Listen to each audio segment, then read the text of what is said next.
করবো কোথায় আসলে শাড়ি টালি দিয়ে কাজ করে হ্যাঁ এটা এরপর আমরা সাজেটা দেওয়া অস্ত্রটা দিয়ে দেবো হ্যাঁ, শুধু হ্যাঁ। মালা টানবেন আর কিছু হ্যাঁ। না আর কিছু না ঠিক আছে এটা শুধু চেঞ্জ করে দিবেন নাকি তা কি রে এটা থাকবো এটা চালি আছে এটা আরো সুন্দরী তো দেখতে এটা যে ফাটা কোনটা এটা ঠিক করে দেবো তাহলে বাদ দেন না ওইটা নেন না ওই সামনে এটা নেন এই সবার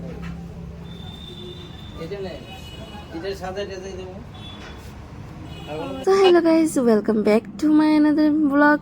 তো আজকে আমি চলে গিয়েছিলাম মূর্তি কিনতে, কারণ তোমরা সকলেই জানো যে এখন আষাঢ় মাস চলে এসেছে অ্যান্ড সবার বাড়ি বাড়ি মোটামুটি মা বিপদনাশিনীর পুজো সবাই করো। তো আমিও ভাবলাম যে না এইবার মূর্তি দিয়ে পুজো করব। তো অনেক দিন ধরে ভাবছি যে করব বাট করা হয়নি।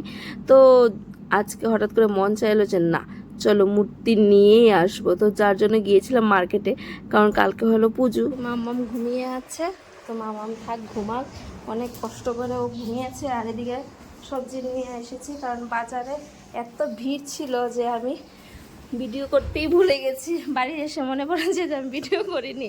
তো এখানে মাকে আমা তোমার অবস্থা দেখো, মা সবজি কাটছে। আসো আসো আসো বাবা, টাটা বলে দাও, টাটা বলে দাও, টাটা। টাটা একটা হাত দেখাই দাও, হাত দেখাই দাও, আমি ভিডিও ক্যামেরা করতেছি। তো তোমার নাম কি? হ্যাঁ নামটা বলে দাও। যাস কিচ্ছুই কইতো না বলে। ঠিক আছে সবজি লাগবো নি তোমার? মা সবজি নিয়ে বসে কিতা লাগবো কো? তোমাদের কিছু সবজির দরকার পড়ে তাহলে আমাকে বলো, মেসেজ করে দিও, আমি পাঠিয়ে দেবো তোমাদের বাড়িতে। এখানে কি কি আছে বলে দেই। নাইলা পাতা, কাঁচা লঙ্কা, বরবটি, ঝিঙ্গা, তারপরে বেগুন, কারকল, তারপর তারপর আছে ফাউডারি। কেন তুমি এটা নিয়ে রাখো না? তো এদিকে আছে মিষ্টি কুমড়া পাতা, ঢেঁড়স ভর্তা। আমি ঢেঁড়স খাই না। ঢেঁড়সে কিতা কয় মা? ভিন্ডি। ভিন্ডি আছে, ভিন্ডি আমি খাই না। তোমরা কারা কারা ভিন্ডি খাও? ভিন্ডি পছন্দ করে বলো তো। আর সবচেয়ে আমার ফেভারিট তো এটা লাউড ডুগা। তো এটা আমি লাউড ডুগা নেই মা, এটা মিষ্টি কুমড়ের ডুগা। তো ওইটা তো আমি শীতল ভর্তা দিয়ে ভীষণ পছন্দ করি। আর তো মোটামুটি সবই আছে। কি কি রাখছো মা বলটার ভিতরে? দেখাও না মা, কি কিতা রাখছো কো? না কো কো কো কো কিতা রাখছো কো? কো কিতা রাখছো? বিন, পটল, গাজর, এরপরে বেগুন, কিটা কারকল, ধনিয়া পাতা, বিট বিট বিট, এরপরে তোমার মিষ্টি আলু, ধনিয়া পাতা দিলাম, পটল, গাজর কষি, ঝিঙ্গা। আর কিতা আছে? ঝিঙ্গে, তারপরে বেগুন। এটার নাম কিতা জানি? কোয়াশ। শিখে মেয়েটা স্কোশ বলে, স্কোশ। এরপরে তোমার পেঁপে। বাস অনেক কিছুই আছে। তো কার কি লাগবে একটু মেসেজ করে দিও, সব আছে আমরা এখানে। তো বাজারে লাগলে, কারণ বাজারে বহুত দাম, আমরা এগুলো অনেক কম দামে বিক্রি করব, যার কারণে তোমাদের কাছে এই ভিডিওটা করলাম আর কি।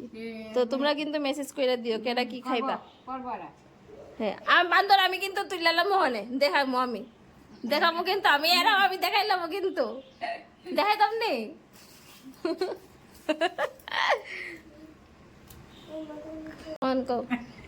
মিষ্টি কুমড়া কেটা কও না? মিষ্টি কুমড়া কেটা দিছে? মিষ্টি কুমড়া কে দিছে তোমারে? দেখছো যে মিষ্টি কুমড়া দিছে, খাইয়ে ফেটে পরে তোমার অসুবিধা হইব। কো মিষ্টি কুমড়া কেটা দিছে? আমার মাসি শাশুড়ি। আমার মাসি শাশুড়ি তোমার কিতা গেছে গা, আর কইতা না হয়।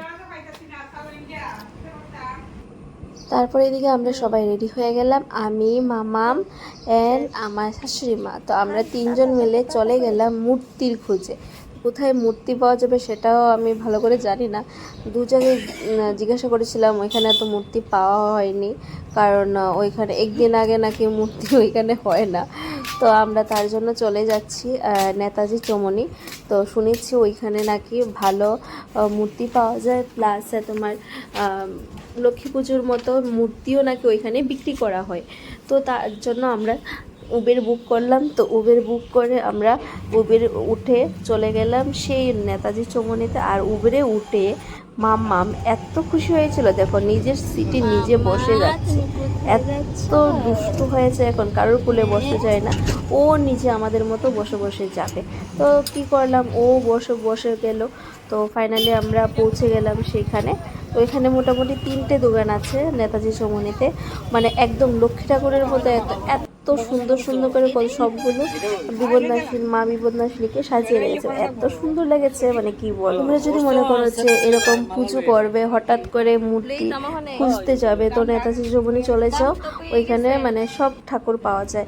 প্লাস আমি দেখো একটা উলনা কিনে নিয়েছিলাম মার জন্য, তো সেই উলনাটা মাকে পরিয়ে দিচ্ছি। মানে মার চেহারাটা এত মিষ্টি ছিল, মানে দেখে মানে ভীষণ কি বলবো, মুগ্ধ হয়ে গেছিলাম আমি, আর কিছু বলার নেই, সত্যি কথা যেটা এত মিষ্টি ছিল। ওইখানে প্রত্যেকটা মূর্তির চেহারা এত কিউট কিউট ছিল, মানে বলে বোঝাতে পারবো না, খুব সুন্দর ছিল এখানে মূর্তিগুলো, সবগুলো মূর্তি এত সুন্দর ছিল বলে লাভ নেই। তো চলো টাটা, আজকের জন্য ব্লগটা এতটুকুই, আর পারবো না, কারণ এখন মূর্তি নিয়ে যেতে হবে, বাড়িতে গিয়ে আবার চেম্বার যেতে হবে, যার কারণে অনেকটা লেট হয়ে গেছে। তো চলো দেখা হচ্ছে নেক্সট ব্লগে, কালকে দেখা হবে।